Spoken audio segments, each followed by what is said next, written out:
Cracking NEET as a fresher feels like a dream. वो चीज़ जो मंजिल तक ले जाएगी वो है मेहनत, और सिर्फ मेहनत।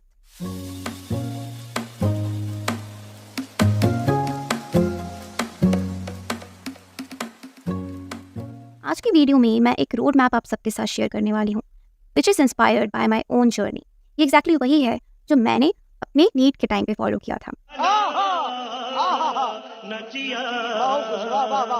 Starting from the basics, step 1 is to make up your mind to devote the next 2 years for NEET preparation. No Instagram, no social media, no Snapchat, no YouTube, no Netflix, no TV. In short, no distractions, only पढ़ाई। Mind fresh करने के लिए एक hobby को 1-1.5 घंटे के लिए परसू किया जा सकता है, बट उसके बाद फिर से सिर्फ पढ़ाई। खुद को नियंत्रण में रखना बहुत ज़रूरी है। ये 2 साल की मेहनत ये डिसाइड करेगी कि आगे वाली लाइफ कैसे होने वाली है। Step 2 is gathering resources. Resources का बेस्ट प्लेटफॉर्म है ज्वाइन अ कोचिंग इंस्टीट्यूट। कौन सी कोचिंग ज्वाइन करनी है, ऑनलाइन या offline, that completely depends upon you.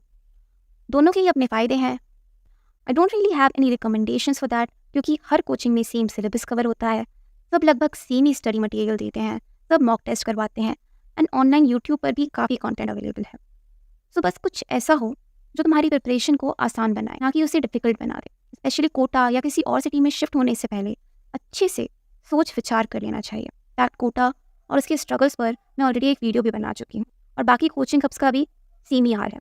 इसलिए ज़रूरी है कि इस टॉपिक पर अच्छे से सोच विचार करने के बाद ही डिसीजन लिया जाए। समझ रहे हो ना? Step 3 is about which books should you be referring to. First and the most important book, जिसे कोई भी कभी भी स्किप नहीं कर सकता, is NCERT। NCERT तो ऐसी रेडी हुई होनी चाहिए, स्पेशली बायोलॉजी की NCERT।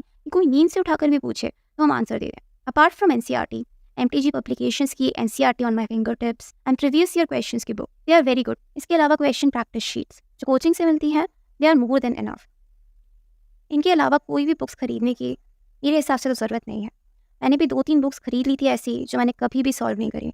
कुछ 1-2 चैप्टर सॉल्व किए होंगे, उसके बाद वो ऐसे ही पड़ी रही, क्योंकि कोचिंग का material, NCERT, mock test, school और बोर्ड्स की पढ़ाई, it's already a lot to manage. मस्त जोक मारा रे, या हंस रे हलकट हंस। Now let's come to step 4, mock test and question. Mock test देने के बाद खुद से आंसर की यूज़ करके अपना पेपर चेक करना है, उसे एनालाइज करना है, अपनी मिस्टेक्स देखनी है। मिस्टेक्स को कैसे देखना है, इस पर एक डिटेल वीडियो मैं बहुत जल्द बनाने वाली हूँ, बट फिलहाल ये समझ लो कि मिस्टेक्स को कंट्रोल करना बहुत ज़रूरी है। MCQ बेस्ड क्वेश्चन पेपर को सॉल्व करना एक आर्ट है, जो प्रैक्टिस करने से और भी ज़्यादा निखर जाता है। तो keep on practising, analysing the paper and working on your mistakes. पर तो हम सब लेते हैं, पूरा सिलेबस 10-10 बार भी रिवाइज कर लेते हैं, लेकिन जब तक अपनी मिस्टेक्स नहीं सुधारेंगे तब तक it's all going to be in vain, सब व्यर्थ है। Now coming to step 5। Step 5 is revision and revision notebook. It is very important to keep your resources minimum. एक ही रिसोर्स से पढ़ो, don't go for multiple sources. जितना possible हो खुद की हैंड रिटन नोट्स बनाओ। So this is everything in a very summarized manner. अब इसे रोड मैप कह लो, स्ट्रैटेजी कह लो, या फिर नीट को फर्स्ट अटेम्प्ट में क्रैक करने का हैक कह लो, but this is the bare minimum.